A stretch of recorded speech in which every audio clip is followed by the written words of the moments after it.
Good evening, ladies and gentlemen. Welcome to the fifth episode of Darts Connector Musings podcast.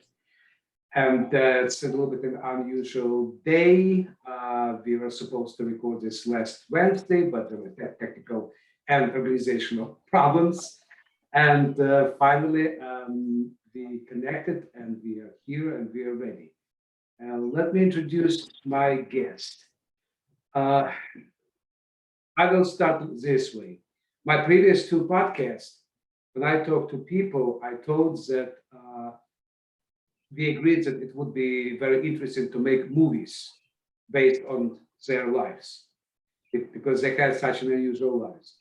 My today's guest is actually making movie, and this is one of just her several, many actually talents. Let me introduce Sophia Romma. She is I'm just trying to understand what to say first. Poet, dramatist, movie director, human rights lawyer, Renaissance person. Because it's really kind of that's kind of people I really love to talk to people who are not just sticking in one area, but they love to diversify themselves. And Sophia was born in Russia. She came to America, if I remember correctly, when she was 6 years old. So that's why we could have our conversation only in English. Because from what I remember, listening to all the interviews, Sophia told that English is her first language, actually, and more comfortable to talk to. For me, it's the second language, but I'm still very comfortable talking in this language. So, Sophia, just how would you present yourself during your elevator speech? Oh, how would I present myself? Yeah, when you're in elevator, this very important person that you need to impress immediately. Well, I don't have a particular order to go on. You had mentioned so many vocations, but they're just, vocations and professionalism. I think I started primarily as a poet or a poetess, and that fueled my fire for writing because I generally, although I can't say that I write in iambic pentameter, I do rhyme and I have a certain quantum verse to it.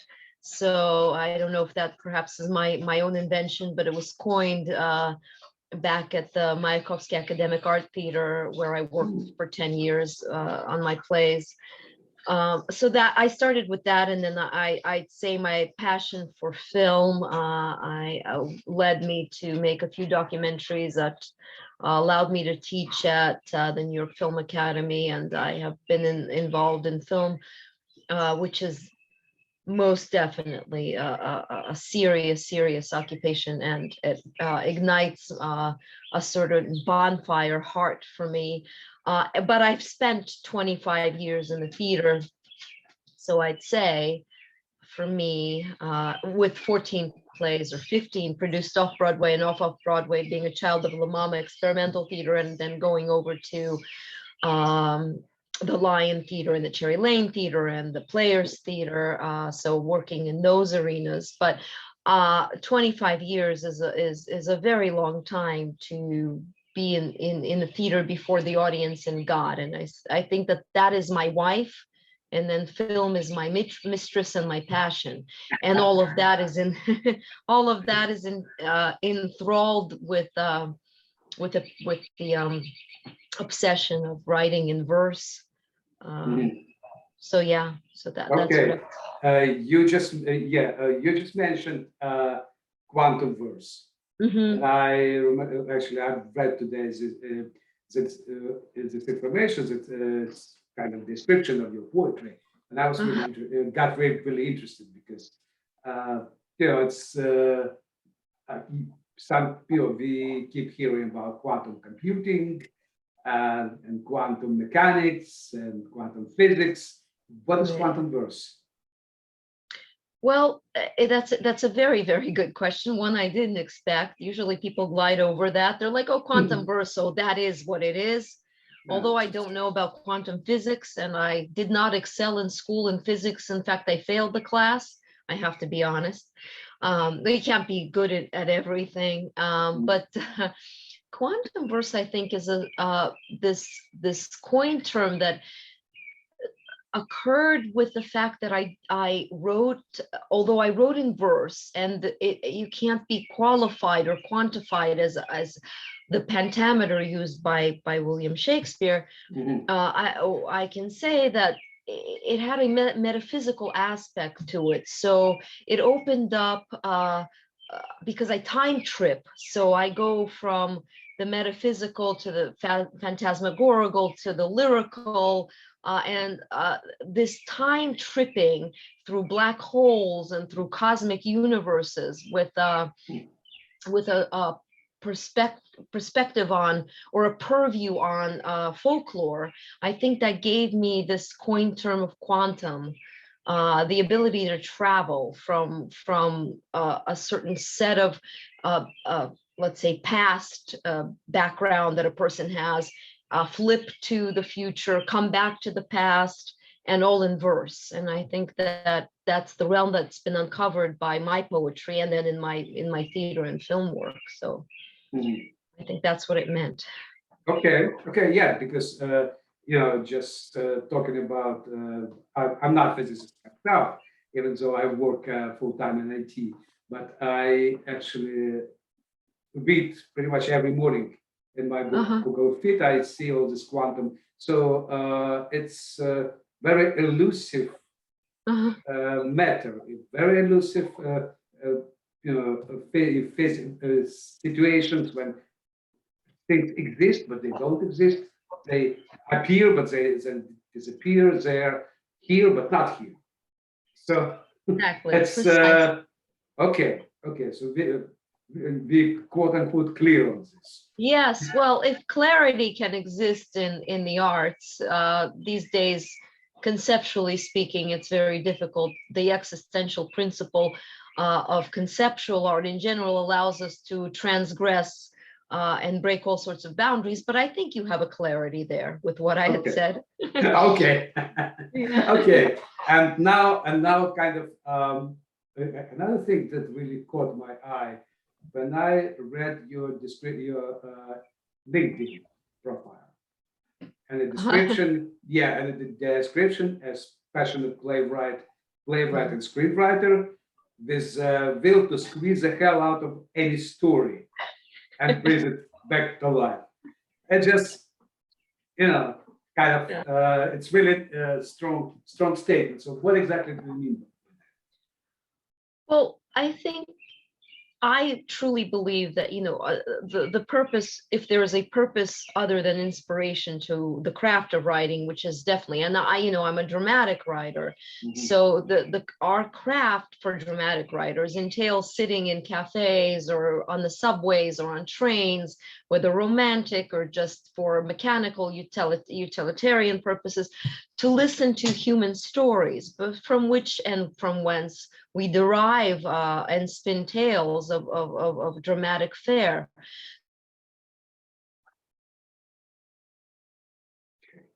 So I think staring at that white page, I don't know. Sophia, you're breaking up. This so this comes from the craft of dramatic writing and writing in general. In order to express yourself, you hear a lot of master classes taken with Woody Allen, with Martin Scorsese, who was my professor, Spike Lee, also my professor at NYU. But you hear a lot of trying to develop storyline, or with Margaret Atwood, there's a master class now, Tarantino. But it's a solitary craft that you develop yourself. And I think that's why I put it in the LinkedIn profile, because I am I can take a little pearl, a little kernel of a story, and just really whip hell on wheels with it. So I can draw it to life, and I think that's what I meant by it. Okay. Okay. So yeah, it's again, I haven't seen your other plays. I started to watch Yost and Borrowed Time. Didn't honestly, I didn't finish it yet. But Yes, it's hope. quite long. Yes, It's long. well, Yeah, it's it needs unusually time. it's unusually long. Yes, Well, yes. yeah, and especially I'm a big soccer fan, so European Championship kind of thing. Oh, it took over. It I took see how you over. are. I forgive you. Thank you, thank you. I But forgive. at the same time, again, speaking of this movie, Mhm. it was your debut as a director. Yes, for a feature, I've done a couple of documentaries before, mainly as a screenwriter. I directed one and a couple of films for the New York Film Academy that were Mhm. also short films. But this is my directorial debut for feature film, yes. Mhm. Or for a mega series film, which is as good as, Gone with the Wind. So in terms of length. Yes, yeah. Lengthwise, it's kind of Yes, yes, yes. compatible. Yes, it's even beaten Once Upon a Time in Hollywood, so which was nearly 3 hours. Mine was 3:36. Okay, Yeah. okay. It just it kind of brought me back to my youth days Hmm. when back in Soviet Union there was a very popular a lot of two episodes movie Right, right. and Yeah, this is I think the reason why this film had won so many awards from the Indian side, from because they love to watch movies that are that are very long, not only Mhm. song and dance films, but they have, Sure. they have very fine directors, and some of them I grew up on, like Panther Panchali, Mhm. Satyajit Ray, and Apu series. So I Mhm. was taught to explore and to present as you feel. That's what I did.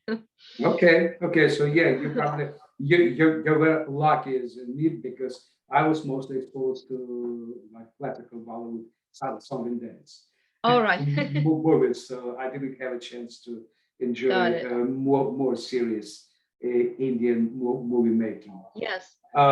But so let me ask you this: where this idea for this movie came Well, so like I said, I am a prodigy of Colonel Leslie Lee, who was my professor at New York University Tisch School of the Arts in the dramatic writing program and film school, which I graduated from, and he basically introduced me to the late great Ellen Stewart, and she allowed me to call her mama. She founded the Great Experimental Theater, for which East Fourth Street, I believe, is now called La Mama Way or Ellen Stewart Way.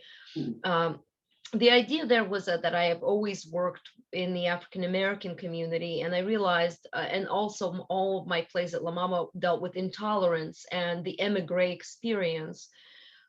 I even have a play named Cabaret Emigre that was on off Mhm. Broadway at the Lion Theater at Theater Row. So I worked for a long time as the literary manager for the Negro Ensemble Company, and also Charles Weldon, the artistic director, directed a great deal of my plays, which dealt with, as the New York Times had said, intolerance and the borders that love crosses. And Mhm. I like to intermingle, that. So this idea, aside from my usual sex and politics intermingle that I use, I was on an Amtrak train with my grandmother because Colonel Leslie Lee, my professor, said, "Hey, you should just see what the South is like."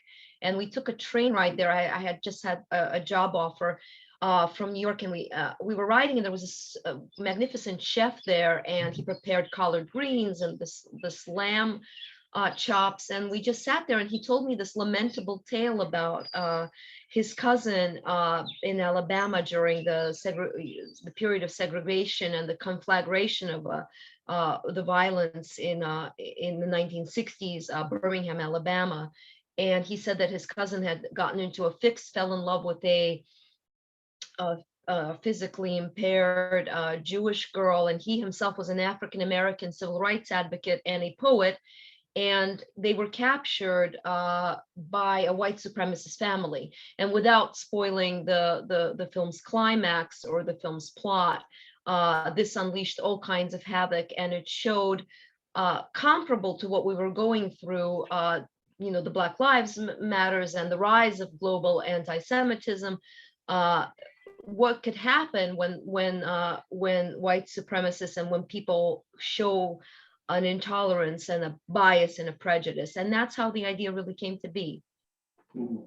So it's actually, I would say, it was right story in the right time, in the right place. Yes, and it just happened. I had written it as a 10-minute play for the Players, which is a club in Gramercy, which I belong to, an old Edwin Booth, very landmark club, and we were having a cabaret night, and I wrote this piece inspired by it. It had taken me a long time after the passing of my professor, my mentor, and this felt like the right time to write it. Okay. Yeah, so and why is the name? The name. Use and borrowed time. The movie, again, the premise of the film, it really unveils and revolves around an elderly aging actress who is eccentric but from New York, but grew up in Birmingham, Alabama, and her experience with having been taunted and her family being hounded by because she was Jewish, and in fact also blind. So what happened is, it was about her story when she, in the present day, she met up with the same type. In the present day, the onset of the film commences with a very esoteric, very phantasmagorical scene of a Birmingham fair in present day Trump era, and this dystopian feeling of a hounding, sort of like the Ku Klux Klan is everywhere. There's a xenophobia, there's anti-Semitism, there's a hatred towards African Americans and the Roma community, and foreigners in general. And she's in the present, but then when she heads back into her past, time feels very used and borrowed, and her time has in fact been used and borrowed by those white supremacists, by the hounding, by the trespassers, the interlocutors, the interlopers that surround her. And I think that's why I thought used and borrowed time would be a very apropos title for this. I see. Yeah, actually, again, when I watched the beginning, it feel definitely very phantasmagorical. Then I found that it's actually type of the art that your company, the company that your mother is running. If I understand, you employ this term, phantasma. Honestly, never heard about this before. But sounds really appropriate for what I've seen on TV. The only kind of my reservation was it was too obvious. Okay. Yeah, it was too obvious. Too obvious for I'm not sure what that attributed to, but all this monologues of people who are negative. Really negative. They sounded like taken from like contemporary, some news, today's newspapers or news. It was kind of my initial turn off, but then I started to watch more, and then I finally caught up on the poetry, and then I kind of started liking this character who made pies, the pie girl. But the pie girl, the Katie O'Neill character. Yeah, she's true evil and perversion and sadism all in one, and also a great deal of racism wrapped up in this Southern style of speaking. But still, she's expressing, at times she's expressing compassion to this. Absolutely. Yes. That's a very astute point. Yes, that's a very Yeah, astute observation. Yeah. yeah. That's what I always look for in a Yeah. movie, for complex characters that are Right. not I mean, I, one-sided. I, I, I took my time, but I will point out that the movie really centers around this claustrophobia that when the bulk, the meat and potatoes come around during Christmas dinner. Again, I don't want to spoil the film, but Mhm, that claustrophobia, which I had seen back in Louis Buñuel's film Angel Exterminator, that there's no way out. That there mhm. is the principle of no way out, the concept of no way out is not an external concept. It's more of an internalized concept, because the audience can't get out of that horrific situation, and neither can those characters, can those Mhm. hostages. So Okay, that's what I try to present. I see. I see. And again, the things you try to present, it worked. Because every movie is based, success is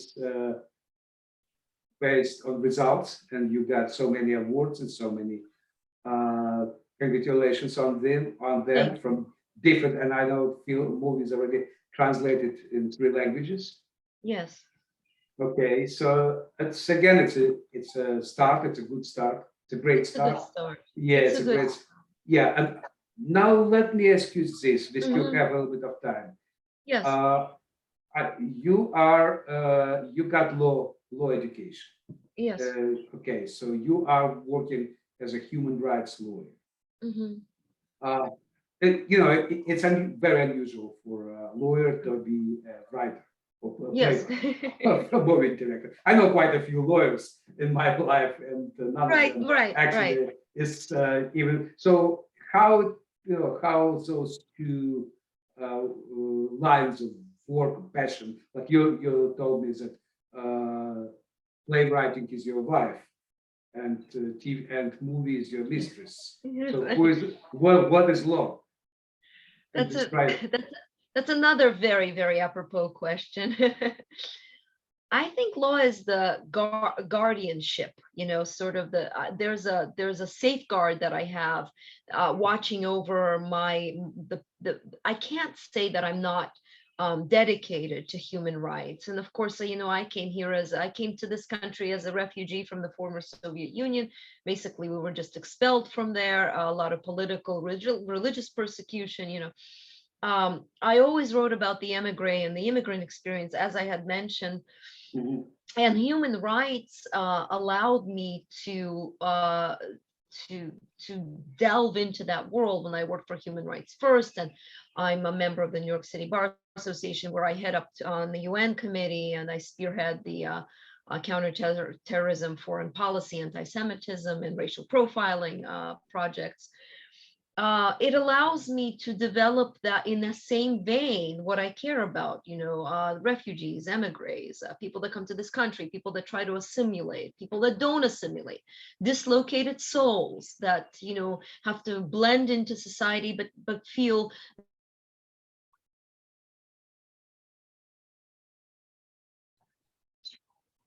Okay, let's do it. Mhm.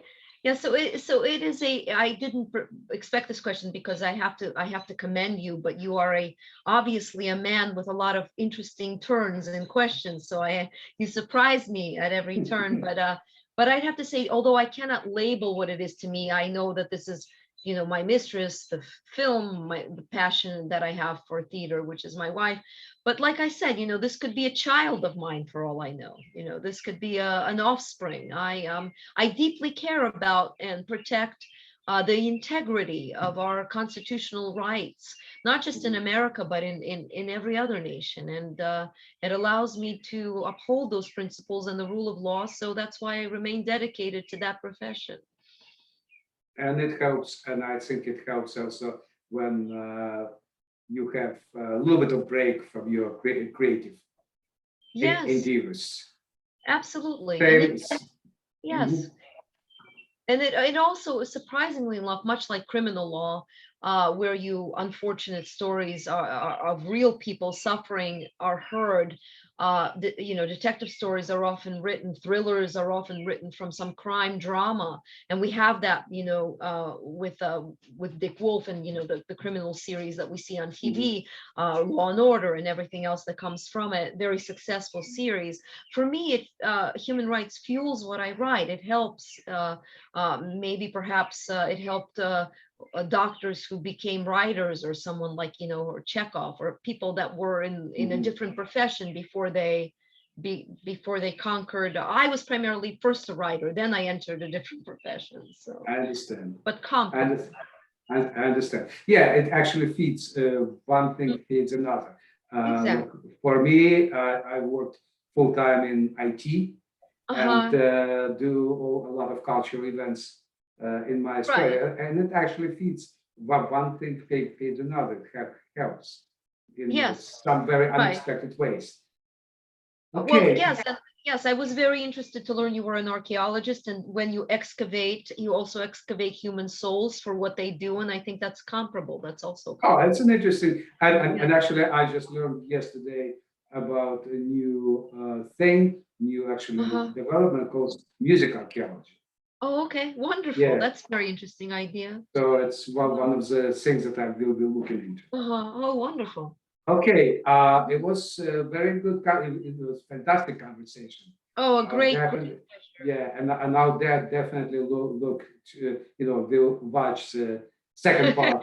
Yes, Because, take your time. yeah, Yes, because it's a perhaps a conclusion. glass of wine or something, at your leisure. It's not an easy film. Take your time. Yes, absolutely. And I wish you many new creative Oh, endeavors and many new victories in thank you so much. And in your fight for human rights, because I believe it is important. Yeah, and I hope maybe one day you'll be interested in some of the stories that I uncover. absolutely, with And great make, interest. yes. Absolutely. Thank you for Okay. having me. Thank you for inviting me. I'm honored, deeply honored. Thank you. Thank you, Sophia. All right. Bye-bye. Have a pleasant evening.